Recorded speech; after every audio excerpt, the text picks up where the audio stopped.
Entonces yo no puedo, o sea, realmente yo una vez tomé un curso de edición de Final Cut, pero lo había tomado hace 2 años. O sea, realmente era lo que me acordaba. Entonces, bueno, yo dije, bueno, pero hay que resolver de alguna manera y bueno, yo intentaba, yo sé manejar más cámara que editar. Ahora, les voy a pasar, esta es una situación que se vivió en el Líbano. Hay una nota aquí, no, esa no. Baje. Acá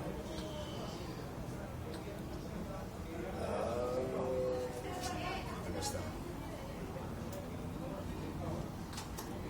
Creo que es esta, ponga esta un segundito. Sí, parela. Parela, un segundo. Ahora, la historia, esta es en el Líbano también.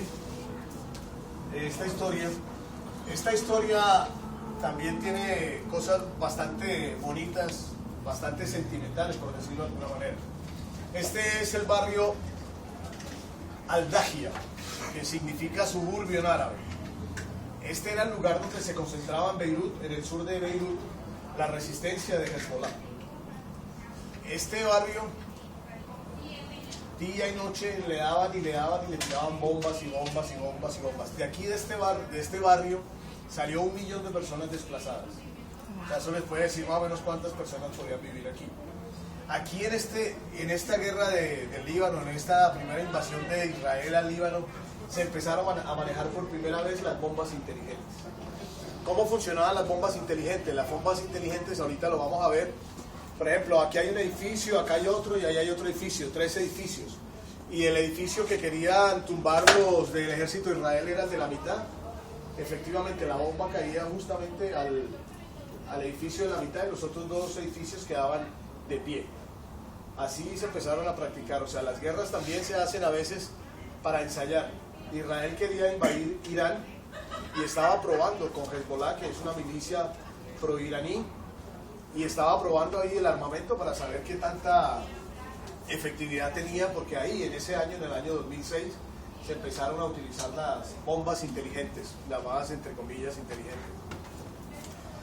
¿Qué pasa en el barrio Al-Dahia? Cuando empezó la guerra en el Líbano, en Beirut, claro, todos los periodistas que hacían, las guerras tienen también como sus normas. En esta guerra, en este tipo de conflictos, ¿qué pasa? Hay bombardeos durante 1 hora seguida. En esa hora seguida, bueno, cada uno busca cómo esconderse, cómo hacer, cómo resistir. Cuando termina la hora, paran durante 20 minutos. Y en esos 20 minutos es como para ir a ver qué heridos hay, tal, cómo se pueden arreglar. Y pasados esos 20 minutos vuelven y llegan los aviones a bombardear. Entonces, durante esos 20 minutos era que los periodistas podían entrar a grabar. Pero ¿qué pasaba?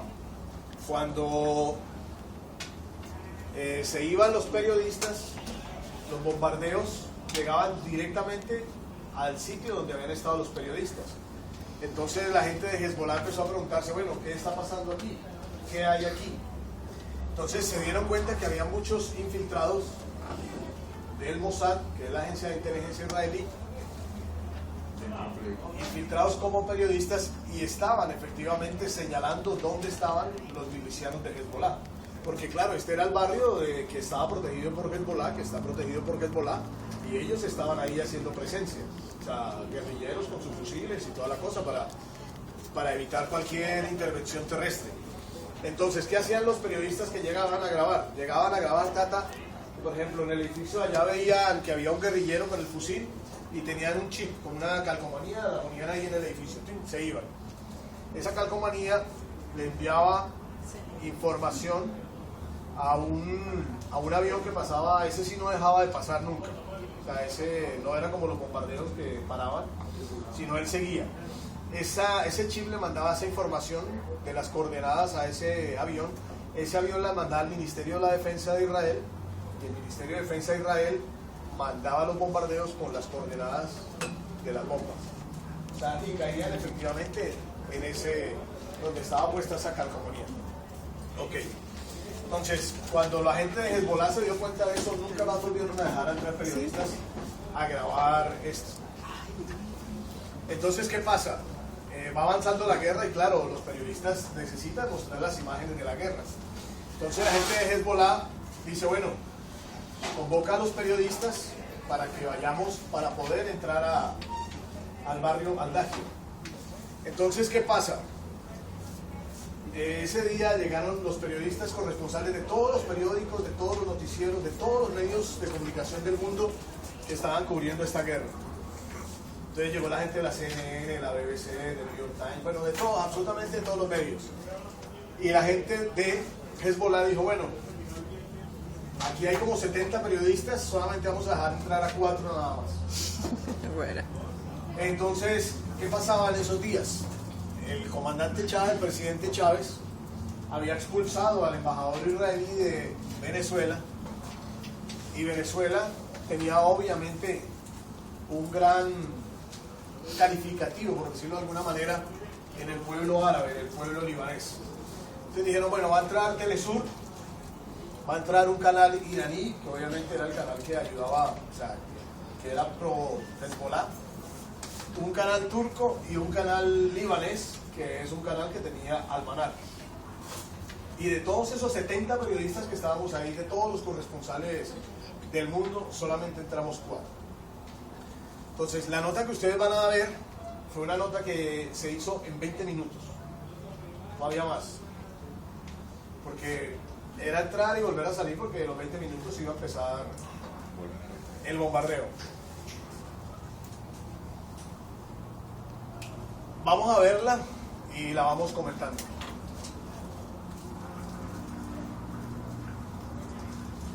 Estamos aquí en Francia, que en español significa estudio. Vale, un segundito. ¿Ya? Entonces, por ejemplo, ahí esa presentación en cámara, a mí me tocó poner el trípode en medio de los escombros, y se dan cuenta que ahí no hay un cuadro bien, porque, o sea, yo volteaba el viewfinder de la cámara, el visor, la pantallita, y me iba cuadrando donde iba y tal, después la editaba, pero eso era, o sea, por eso no hay ni una toma, que debería haberse hecho como un paneo, alguna cosa, o de pronto yo haber podido caminar sobre los escombros, alguna, o sea, eso fue lo único, porque obviamente no tenía más. Vale, un segundito. Si se dan cuenta, miren los edificios, mira, acá hay uno, hay otro, y aquí en la mitad no hay nada. Y ese es todo el barrio. Bueno, ahí van a ir viendo cómo las bombas dejaron. Todo esto que había acá, todo esto, eran puros edificios. Donde yo estaba parado era un edificio.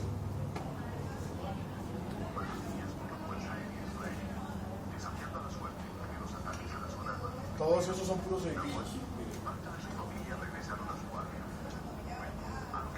Si quieren, párenlo ahí un segundito.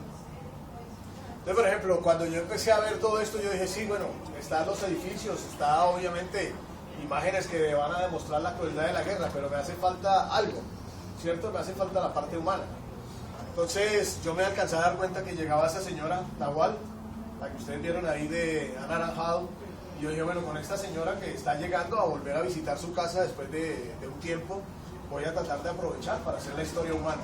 Y eso fue lo que hice. Y desafortunadamente no se escucha ahí, pero bueno. Dele. Devuelva un segundito. Un minutico.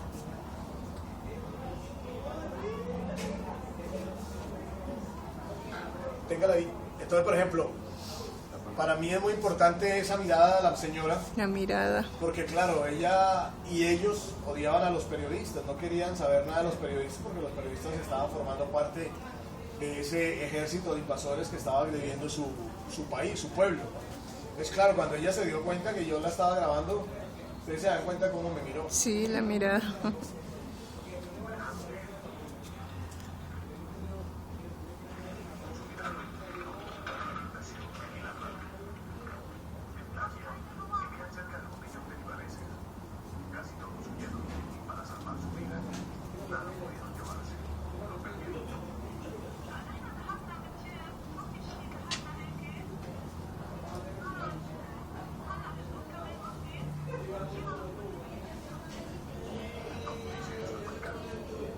Por ejemplo, para que ella me diera la entrevista, me tocó casi que irle a decir a los de Hezbollah que le dijeran, la convencieran de que podía darnos la entrevista.